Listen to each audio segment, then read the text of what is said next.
Assalamualaikum warahmatullahi wabarakatuh. Selamat siang semuanya. Pertama-tama, marilah kita panjatkan kehadirat Allah Subhanahu wa Ta'ala, yang mana pada siang hari ini kita masih diberikan rahmat dan hidayahnya untuk bisa mengikuti materi pada siang hari ini. Untuk selanjutnya, kami dari kelompok 5 akan membawa materi pengorganisasian file, ancaman sistem informasi, dan juga pengendalian internal. Untuk selanjutnya, selamat menyimak.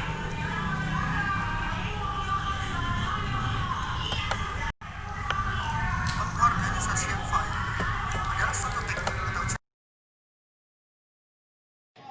Baik, selanjutnya yaitu teknik dasar organisasi file dibagi menjadi 4 bagian. Yang pertama, organisasi file sekuensial. Yang kedua, organisasi file relatif. Yang ketiga, indeks sekuensial. Yang keempat, multi-key. Yang pertama yaitu organisasi file sekuensial merupakan cara yang paling dasar untuk mengorganisasikan kumpulan record-record dalam sebuah berkas. Dalam organisasi berkas sekuensial, pada waktu record ini dibuat, record-record direkam secara berurutan. Contohnya yaitu lagu yang ada di kaset. Yang kedua yaitu organisasi file relatif. Suatu berkas yang mengidentifikasikan record dengan key yang diperlukan. Record tidak perlu tersortir secara fisik maupun nilai key. Organisasi berkas relatif paling sering digunakan dalam proses interaktif. Tidak perlu mengakses record ini secara berurutan atau konsekutif. Yang ketiga yaitu indeks sekuensial merupakan salah satu cara yang efektif untuk mengorganisasi kumpulan record-record yang membutuhkan akses record secara sekuensial maupun secara individu berdasarkan nilai key. Contohnya yaitu mencari arti kata dalam kamus. Dan yang keempat, multi-key. Merupakan organisasi yang dapat mempunyai sebuah file yang diakses dengan banyak cara. Contohnya yaitu sistem perbankan yang memiliki banyak pemakai. Kemudian ada dua cara untuk mengakses keempat teknik dasar organisasi file tersebut. Yang pertama yaitu direct access. Direct access adalah suatu cara pengaksesan record yang langsung tanpa mengakses seluruh record yang ada. Contohnya yaitu magnetic disk. Yang kedua, sequential access. Sequential access adalah suatu cara pengaksesan record yang didahului pengaksesan record-record di depannya. Contohnya yaitu magnetic tape. Media penyimpanan adalah alat penyimpan data yang berfungsi sebagai alat atau media untuk menyimpan data dan program, di mana data atau program yang disimpan tersebut bisa dibaca dan dibuka kembali untuk diproses kembali di komputer atau laptop. Ada dua jenis media penyimpanan. Yang pertama adalah internal memory, dan yang kedua adalah external memory. Internal memory yang pertama adalah random access memory atau RAM, bagian dari main memori yang dapat kita isi dengan data atau program dari disket atau sumber lain, di mana data-data dapat ditulis maupun dibaca pada lokasi di mana saja di dalam memori. Lalu selanjutnya adalah read-only memory atau ROM, memori yang hanya dapat dibaca. Pengisian ROM dengan program maupun data dikerjakan oleh pabrik.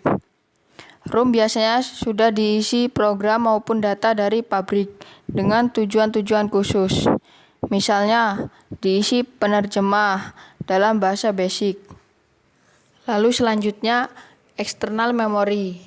External memory adalah memori tambahan yang berfungsi untuk menyimpan data atau program.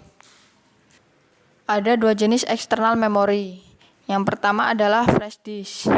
Flash disk adalah media penyimpanan data eksternal yang dapat dihubungkan dengan port USB dan mampu menyimpan berbagai format data seperti file Word, foto, video, dan jenis-jenis file lainnya. Flash disk merupakan perangkat penyimpanan yang sangat terkenal dan terpopuler saat ini, dikarenakan fungsi flash disk yang sangat banyak. Selain itu, flash disk sangat efisien untuk dibawa kemana-mana karena bentuknya yang kecil. Selanjutnya adalah hard disk. Hard disk adalah sebuah perangkat yang mempunyai fungsi hampir sama dengan flash disk. Perbedaannya terletak pada bentuk barang yang lebih besar dan mempunyai kapasitas yang lebih besar. Hard disk mempunyai dua tipe, yaitu harddisk internal dan harddisk eksternal. Harddisk internal biasanya dipasang pada komputer sebagai ROM atau penyimpanan sistemnya, sedangkan harddisk eksternal terletak di luar komputer dan dapat dibawa kemana-mana seperti flash disk.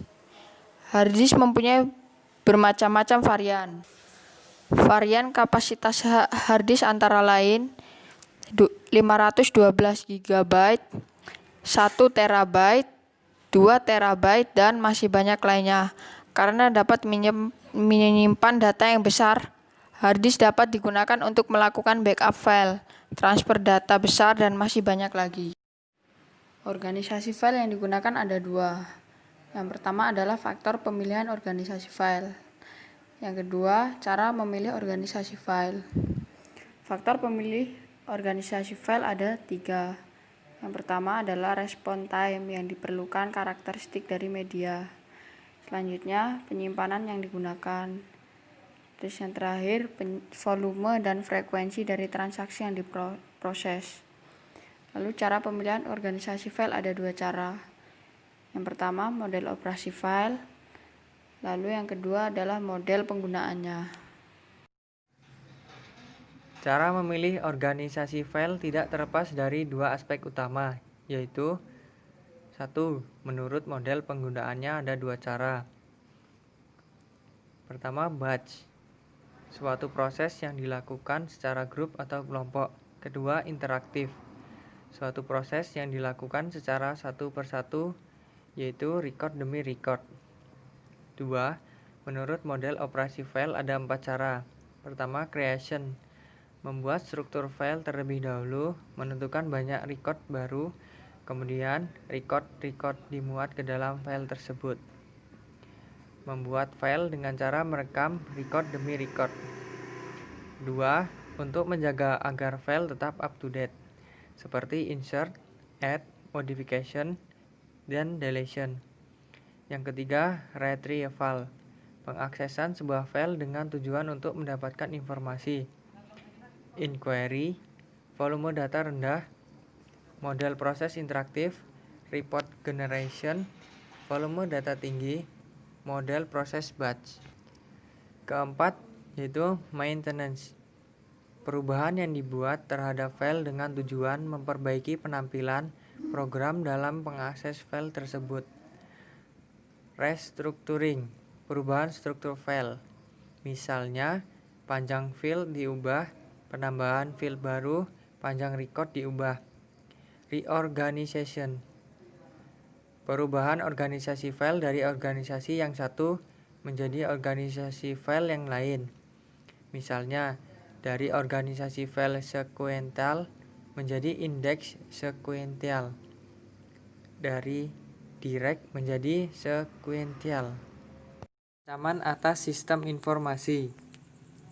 Secara garis besar, ada 6 jenis ancaman terhadap sistem informasi akuntansi. Yang pertama, bencana alam. Misalnya kebakaran, banjir, gempa bumi, dan lain-lain. Yang kedua, tindakan kekerasan. Misalnya perang, kerusuhan, dan tidak menutup kemungkinan bahwa tindakan kekerasan dilakukan internal perusahaan, seperti karyawan merusak fasilitas data. Yang ketiga, kesalahan yang tidak disengaja, seperti kecerobohan kerja, tidak diikutinya prosedur kerja, karyawan yang kurang terlatih atau kurang diawasi, kesalahan mendapatkan data, sistem yang tidak memenuhi kebutuhan perusahaan, atau tidak mampu menangani tugas yang telah ditetapkan. Yang keempat, tindakan yang disengaja, seperti sabotase, kecurangan komputer, manipulasi data, dan korupsi. Yang kelima, kehilangan aset tidak sengaja, karena kesalahan penempatan atau penyimpanan aset berupa data yang menyebabkan menjadi rusak atau hilang. Yang terakhir yaitu pelanggaran keamanan. Seseorang yang tidak berwenang dapat mengakses laporan keuangan dalam komputer. Kejahatan komputer atau hacker, membobol komputer perusahaan melalui komputer lain, karyawan mengintip daftar laporan gaji, atau pesaing dapat mengakses rencana pemasaran perusahaan.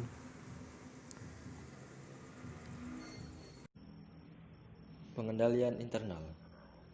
Menurut ICPA, pengendalian internal adalah suatu proses yang dipengaruhi oleh Dewan Komisaris, personil manajemen, dan satuan usaha lainnya, yang dirancang untuk mendapat keyakinan memadai tentang pencapaian tujuan dalam hal berikut, yaitu efektivitas dan efisiensi operasi, keandalan pelaporan keuangan, kesesuaian dengan undang-undang, serta peraturan yang berlaku. Tujuan pengendalian internal yaitu yang pertama, menjaga kekayaan organisasi, memeriksa ketelitian dan keandalan data akuntansi. Yang ketiga, mendorong efisiensi operasional, dan yang keempat, mendorong dipatuhinya kebijakan manajemen. Sistem pengendalian internal. Menurut tujuannya, sistem pengendalian internal terbagi menjadi dua. Yang pertama, pengendalian internal akuntansi, yaitu meliputi struktur organisasi, metode dan ukuran-ukuran yang dikoordinasikan, terutama untuk menjaga harta kekayaan perusahaan dan mengecek keandalan data akuntansi. Dan yang kedua, pengendalian internal administrasi, yaitu meliputi struktur organisasi, metode dan ukuran-ukuran yang dikoordinasikan, terutama untuk mendorong dipatuhinya kebijakan manajemen. Unsur sistem pengendalian internal. Yang pertama, struktur yang memisahkan tanggung jawab fungsional secara tegas, yaitu pembagian tanggung jawab fungsional pada unit-unit organisasi yang dibentuk untuk melaksanakan kegiatan-kegiatan utama perusahaan. Pembagian tanggung jawab fungsional dalam organisasi ini didasarkan pada dua prinsip. Yang pertama, harus dipisahkan antara fungsi-fungsi operasi dan penyimpanan dari fungsi akuntansi. Yang kedua, suatu fungsi tidak boleh diberikan tanggung jawab secara penuh untuk melaksanakan semua tahap pada suatu transaksi. Unsur sistem pengendalian internal yang kedua yaitu sistem wewenang dan prosedur pencatatan yang memberikan upaya perlindungan yang cukup terhadap kekayaan, uang, pendapatan, dan biaya. Setiap transaksi biaya hanya terjadi atas dasar otorisasi dari pihak yang memiliki wewenang untuk menyetujui terjadinya transaksi tersebut. Sehingga harus dibuat suatu sistem yang mengatur pembagian wewenang untuk setiap otorisasi atas terlaksananya setiap transaksi. Unsur yang ketiga yaitu praktik yang sehat dalam melaksanakan tugas dan fungsi setiap organisasi. Cara yang dapat digunakan untuk melaksanakan praktik yang sehat adalah: yang pertama, penggunaan formulir bernomor urut cetak yang pemakaiannya harus dipertanggungjawabkan oleh yang berwenang. Yang kedua, keharusan mengambil cuti bagi karyawan yang berhak. Yang ketiga, setiap transaksi tidak boleh dilaksanakan dari awal sampai akhir oleh satu orang atau satu unit organisasi, tanpa ada campur tangan dari orang atau unit organisasi lain. Yang keempat, pemeriksaan mendadak atau surprise audit dengan jadwal yang tidak teratur. Yang kelima, perputaran jabatan atau job rotation yang diadakan secara rutin yang akan menghindari persekongkolan para pejabat dalam melaksanakan tugasnya.